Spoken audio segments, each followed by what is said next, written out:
Welcome to Zen Fits and the Voyage of the Naughty Knots. Okay, in this talk we're looking at the knots inside. How do we turn these knots in our mind, in our gut, that won't let us go, these nagging humiliations that won't let us go, into a naughty knot, into an endearment. A naughty knot is an endearing knot. Just take your cat. It throws up on the rug. Now normally that would be a knot. God damn it, the cat threw up on my rug.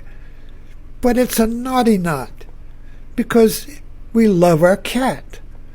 If a child does something that normally would tie a knot in you, if you change it into a naughty knot, we love that little rascal. Mothers do this, particularly at the age of the nursery. Motherly love turns everything the child does into a naughty knot. They love the child's naughtiness. And by naughtiness, I don't mean like behavior. I mean like pooping in the pants, throwing up, doing a tantrum, doing bad things. So the motherly love loves the knots that drive other people crazy.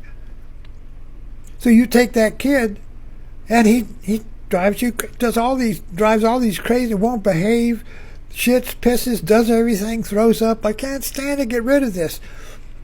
But the mother loves this naughty behavior. Loves the child, whether it's good or bad. That's the key. What is the love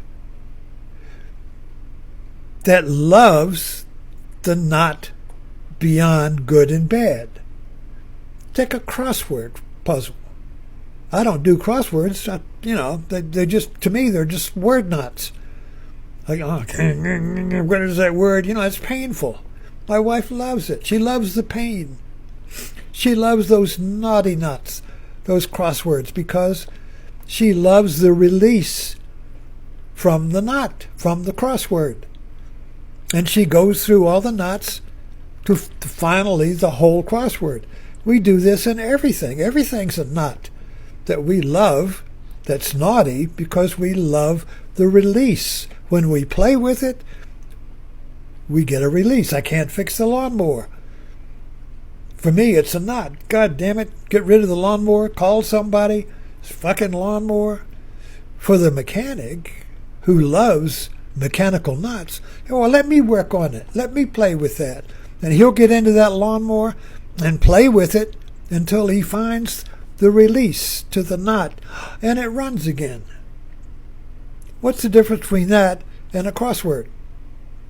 What's the difference between that and loving your cat that just pooped on your rug? Well, maybe a little bit. But anyway, you get the point.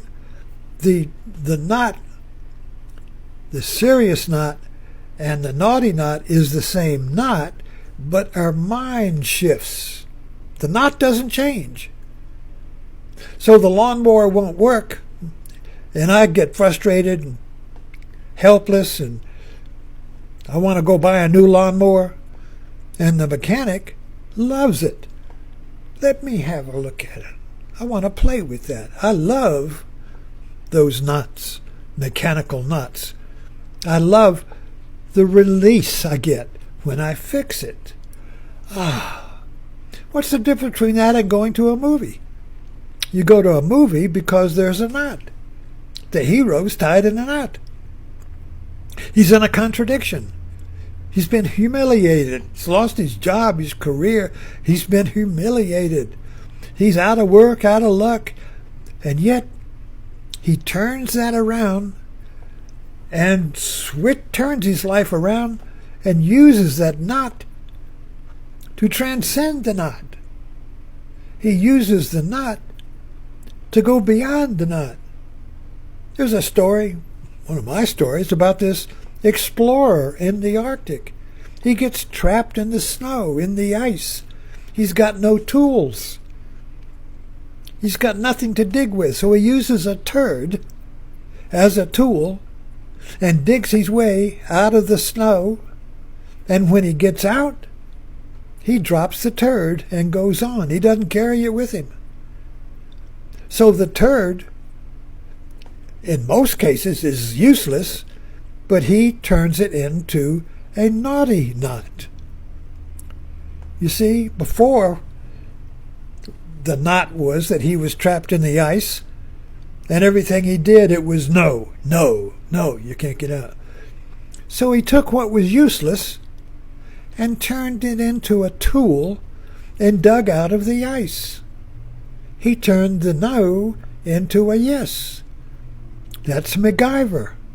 He turns the no into a yes. He turns the serious knot into a naughty knot. Get what I'm saying? Get what I'm playing with here? The naughty knot, Trump did it.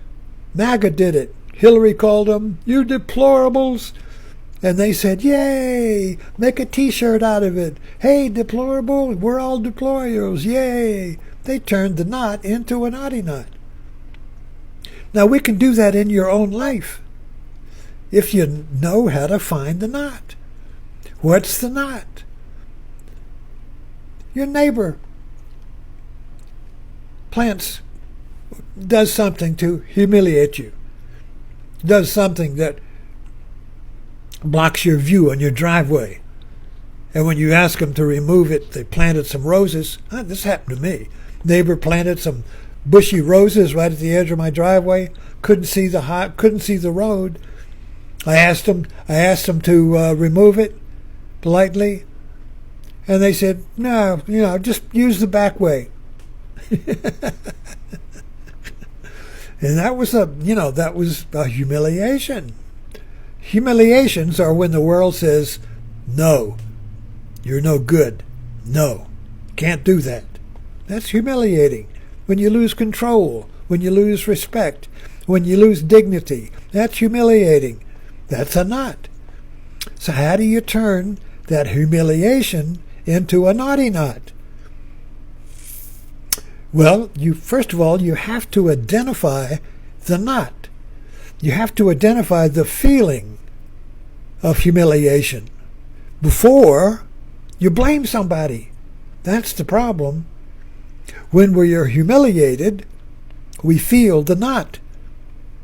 But our first response is to blame somebody for that feeling. I hurt, you did it. Now, I'll never untie that knot because I'll have to attack them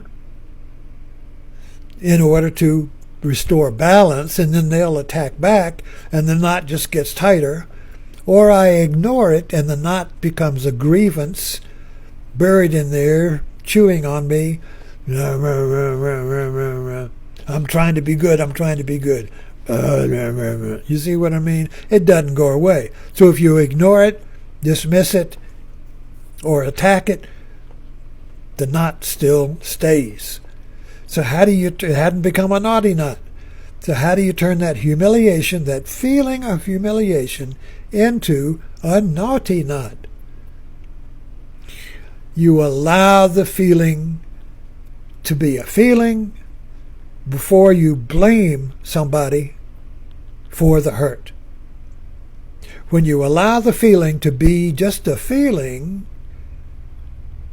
it's just a knot. It's just a feeling. But you don't blame anybody for it.